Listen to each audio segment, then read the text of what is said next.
Universal News TV, votre chaîne d'information la plus crédible. Ni-John Frondi, une figure emblématique de la politique camerounaise, a été reçu en audience à l'immeuble Étoile ce jeudi par le Premier ministre, Joseph Dion-Nguté.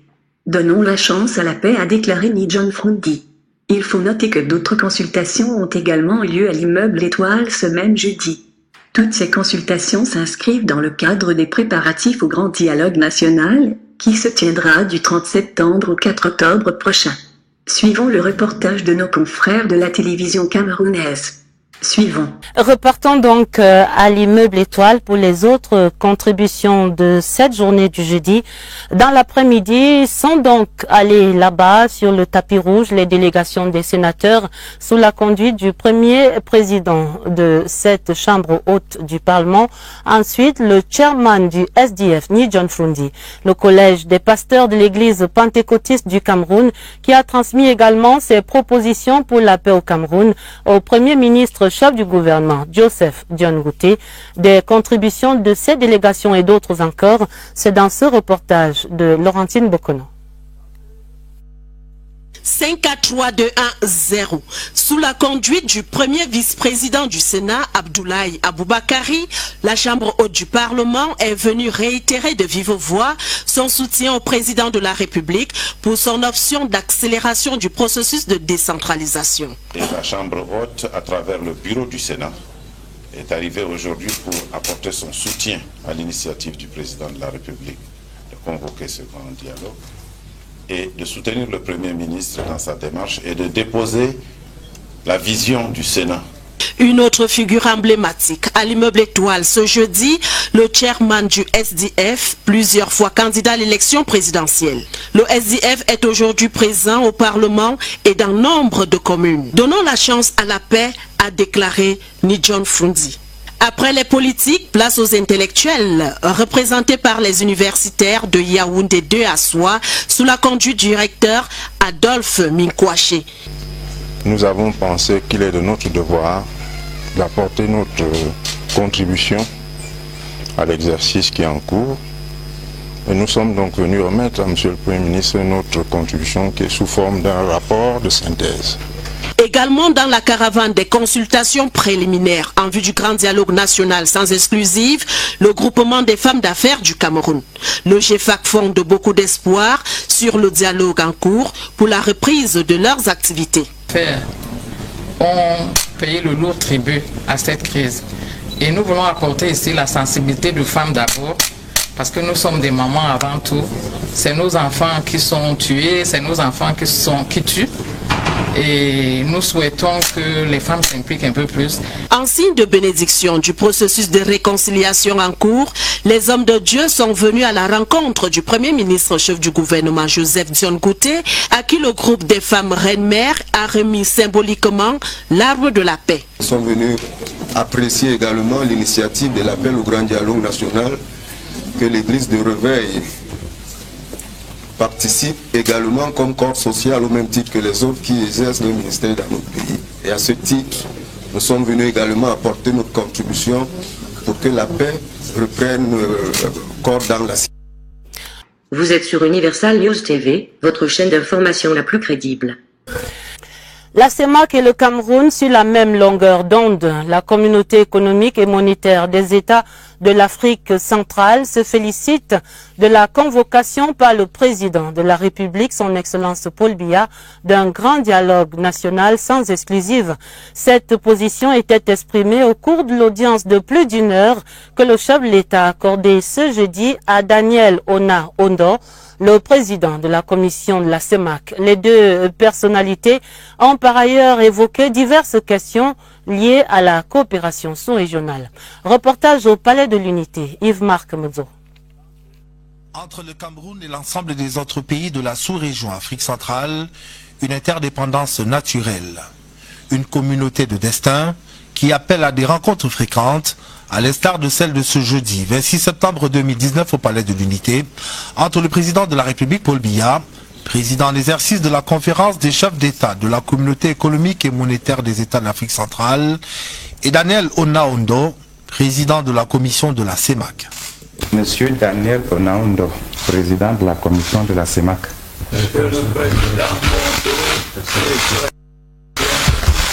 L'actualité dominante au Cameroun au cours de ces dernières semaines est celle liée à la convocation par le président Biya d'un grand dialogue national à l'effet de permettre à l'ensemble du pays de retrouver sa cohésion. Une actualité suivie de près dans la sous-région. J'ai tenu à féliciter le président de la République chef de l'État pour l'initiative qu'il vient de prendre de convoquer une grande conférence sur la paix au niveau du Cameroun. Elle est importante cette conférence pour les Camerounais parce que sans la paix, il n'y a pas de développement. Cette conférence est importante pour l'Afrique centrale parce que le Cameroun représente en moyenne 40% du PIB de la sous-région. Et comme on dit, quand le Cameroun tousse, toute l'Afrique centrale s'enrhume. Donc nous sommes heureux que cette initiative soit prise. Je me devais de le dire au président de la République. En son temps, j'ai envoyé une lettre dans la presse qui a été publiée, donc je devais de visu de le dire. L'autre sujet vedette qui va meubler les échanges entre le président Biya et le président de la commission de la CEMAC va naturellement porter sur la vie de cette institution. Nous avons évoqué les problèmes de la sous-région, la situation économique de la sous-région et le fonctionnement de la CEMAC. Je sors de là naturellement instruit des directives qu'a bien voulu me confier le chef d'État pour la conduite de notre communauté. D'ores et déjà, je peux vous dire que la CEMAC, par les grandes décisions prises par les chefs d'État en 2016, a sorti la tête hors de l'eau. C'est donc avec la satisfaction d'avoir eu des échanges fructueux avec le président camerounais que le professeur Daniel Onaondo va quitter le palais présidentiel, raccompagné jusqu'au perron par le ministre, directeur du cabinet civil de la présidence de la République, Samuel Vondoyolo. Vous êtes sur Universal News TV, votre chaîne d'information la plus crédible. À quelques encablures du palais de l'Unité, l'immeuble Étoile, elle abritait le conseil de cabinet du mois de septembre sous la houlette du Premier ministre chef du gouvernement, Joseph Dion Ngouté. Un conseil largement dominé par des préoccupations liées à l'éducation. Pour l'enseignement supérieur, le ministre d'État Jacques Famdongo a évoqué la sécurisation renforcée aux universités de Bamenda et de Buea dans l'enseignement primaire et secondaire. Les ministres annoncent la fin des évaluations séquentielles parmi d'autres réformes de cette année scolaire. La synthèse de Jean-Pierre Djana. Pour la session du mois de septembre, le conseil de cabinet s'est entièrement consacré à la rentrée scolaire et universitaire 2019. Prenant la parole le premier, le ministre d'État, ministre de l'Enseignement supérieur, a laissé entendre que plus de 75 000 nouveaux étudiants frappent cette année aux portes des 8 universités d'État et des instituts privés d'enseignement supérieur. La courbe des effectifs est croissante dans les universités, y compris les universités de Bamenda et de Buea. Nous allons donc renforcer cette courbe ascendante pour qu'il n'y ait pas de dérapage et pour que l'année qui commence soit une année efficace, efficiente et performante. Parlant plus spécifiquement des universités de Buea et Bamenda, Jacques Famdongo a rassuré. Des mesures spéciales, dit-il, ont été prises pour garantir la sécurité au sein des campus, dans et autour des résidences d'étudiants pour un bon déroulement de l'année académique. En ce qui concerne l'éducation de base, l'année scolaire se déroule bien depuis la rentrée du 2 septembre dernier. Le chef de département se félicite d'ailleurs de l'évolution positive dans les régions du Nord-Ouest et du Sud-Ouest. Nous avons aujourd'hui près de 288 écoles qui fonctionnent normalement dans le Nord-Ouest, et dans le Sud-Ouest, nous avons près de 1420 écoles qui fonctionnent normalement. Et les regroupements sont effectués par les préfets, les sous-préfets, pour convoyer les élèves qui sont en nombre véritablement faible aujourd'hui vers des zones qui sont de plus en plus sécurisées. La rentrée a eu lieu dans ces deux régions et au fur et à mesure que les jours et les semaines passent, le chiffre des gens qui vont à l'école augmente.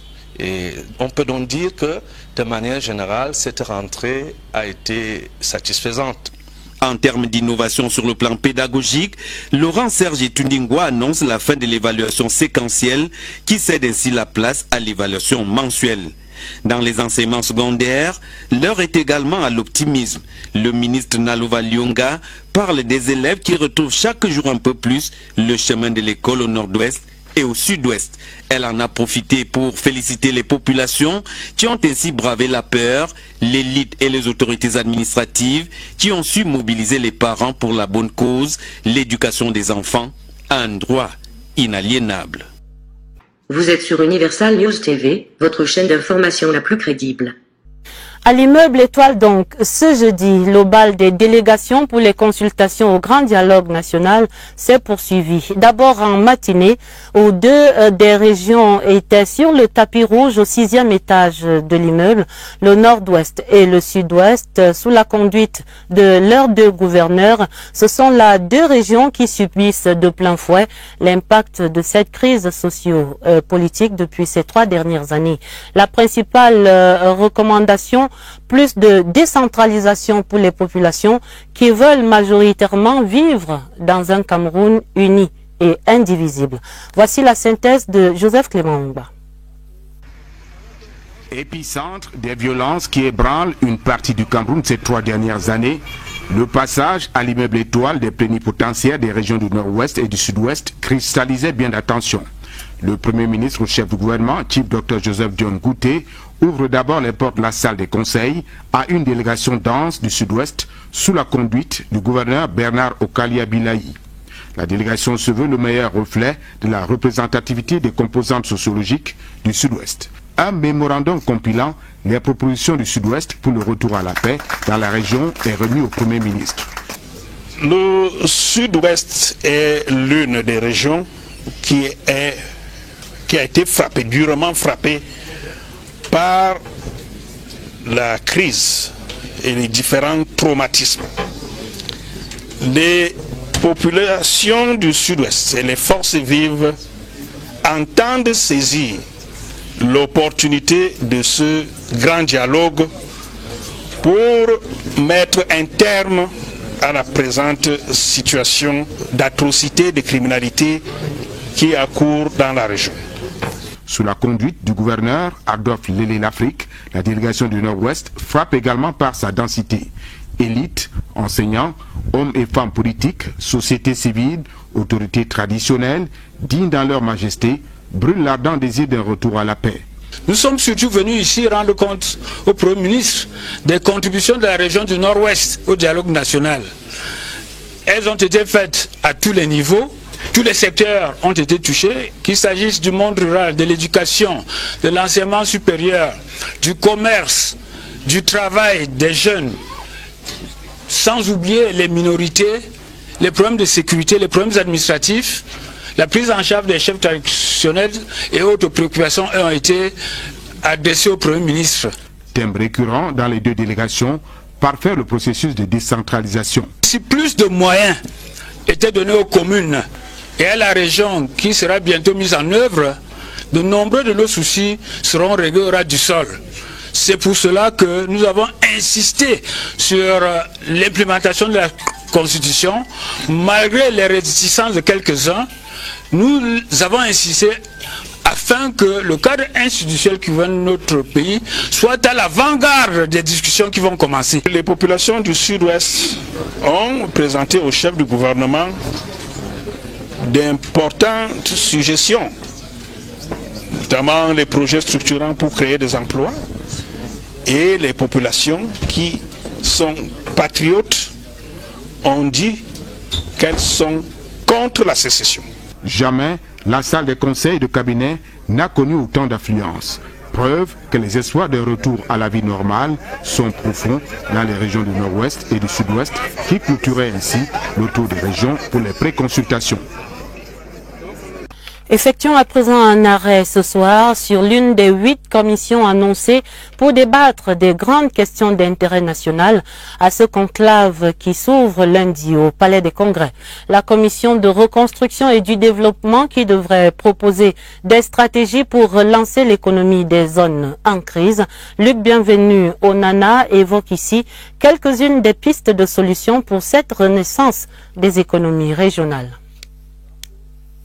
Bien avant le grand dialogue national, la reconstruction des régions secouées, d'une part par Boko Haram et d'autre part par des velléités sécessionnistes, était déjà une grande préoccupation des pouvoirs publics à travers un décret du Premier ministre chef du gouvernement consacrant les régions de l'extrême nord, du nord-ouest et du sud-ouest comme étant des zones économiquement sinistrées et un autre décret présentant les avantages liés à ce statut. Maintenant que le sujet est sur la table du grand débat national, on imagine davantage de propositions. Il s'agira donc ici de pouvoir appuyer les entreprises à se réinstaller, à pouvoir réinvestir. On peut s'appuyer sur l'exonération fiscale. Reconstruction, ça n'est pas pour la première fois que l'on en parle. Il y a plus de 72 ans, l'on en parlait déjà avec le plan Marshall. Plan Marshall, non, mais quelque chose qui serait dans une analogie conceptuelle, notamment la massification des investissements productifs dans les filières porteuses de croissance, notamment l'agriculture et l'élevage. L'activation des incitations visant à ramener les populations dans l'espace déserté, parce qu'en matière économique, c'est la démographie qui permet à la région ou à l'activité de vivre. À cela, il serait nécessaire d'ajouter des éléments d'intégration totale. Il est important que cela se manifeste par la couverture en infrastructures de communication et de télécommunication qui faciliterait la présence du Cameroun dans cette zone. Une esquisse d'un programme économique dont la copie sera certainement enrichie dès ce 30 septembre. Le dialogue convoqué par le président de la République, son Excellence Paul Biya, aura bel et bien lieu dès la fin de ce mois de septembre 2019.